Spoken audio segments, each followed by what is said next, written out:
Most students think top performers study more. But in China and Japan, high-performing students do something very different. They engineer how studying feels, not just what they study. This video breaks down 5 fast evidence-based methods used by top students that don't rely on motivation, discipline, or long hours.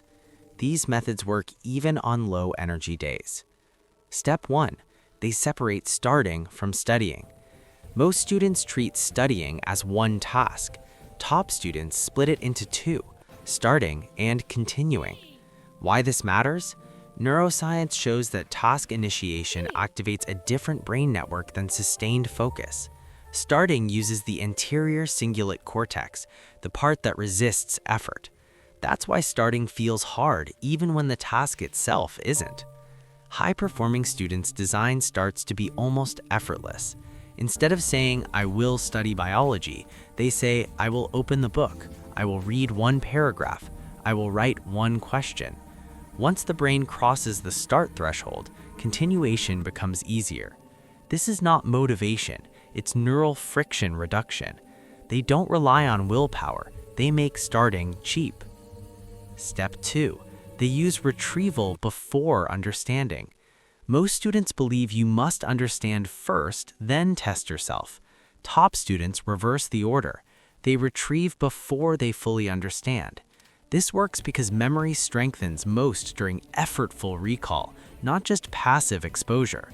Studies show that attempting to recall information, even when you fail, primes the brain to encode the correct answer more deeply afterward. So instead of rereading notes, they close the book, write what they remember, list questions they cannot answer, guess before checking. This feels uncomfortable, which is why most students avoid it, but discomfort here is a signal of learning, not confusion. They accept early failure because it produces stronger memory traces. Step 3. They end sessions before fatigue peaks. This is one of the least talked about strategies. Top students stop studying while they still have energy, not when they're done, not when they're exhausted. Why? Because the brain stores not just information, but emotional associations. If studying consistently ends in exhaustion, the brain links learning with threat and avoidance. If studying ends neutrally or slightly positively, resistance drops next time. Research on emotional memory shows that the brain predicts future effort based on past endings, not total duration. So strong students protect the ending. They leave some energy unused, on purpose. This is why short sessions compound, while long sessions collapse. Step 4. They allow messy learning on low-energy days. Most students think bad study days don't count. Top students disagree. They understand that learning is cumulative, not aesthetic. On low-energy days, their work looks messy. Incomplete notes, partial understanding, slow progress, but they still maintain contact with the material. This matters because forgetting accelerates when contact is broken. Even brief exposure slows memory decay, reduces future resistance, keeps neural pathways active. Cognitive science shows that reactivation, even minimal, stabilizes memory traces. So instead of skipping bad days, they downgrade the task. Same direction, lower intensity. Step 5. They train identity through repetition, not motivation. Most students try to feel motivated first. Top students don't. They let action come first, identity later. Repeated small actions change self-perception through a process called self-signaling.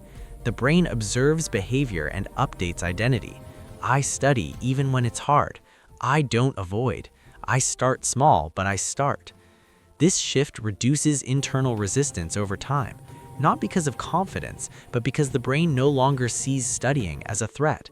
Avoidance weakens, starting feels lighter, effort becomes manageable. Identity changes quietly through repetition, not big wins. How they combine all 5 steps? Here's the system in motion. Lower the start cost, attempt recall early, stop before exhaustion, accept imperfect sessions, repeat consistently. No part relies on discipline alone. The system adapts to reality. Energy fluctuates, focus varies, some days are slow. Instead of fighting this, it works with it.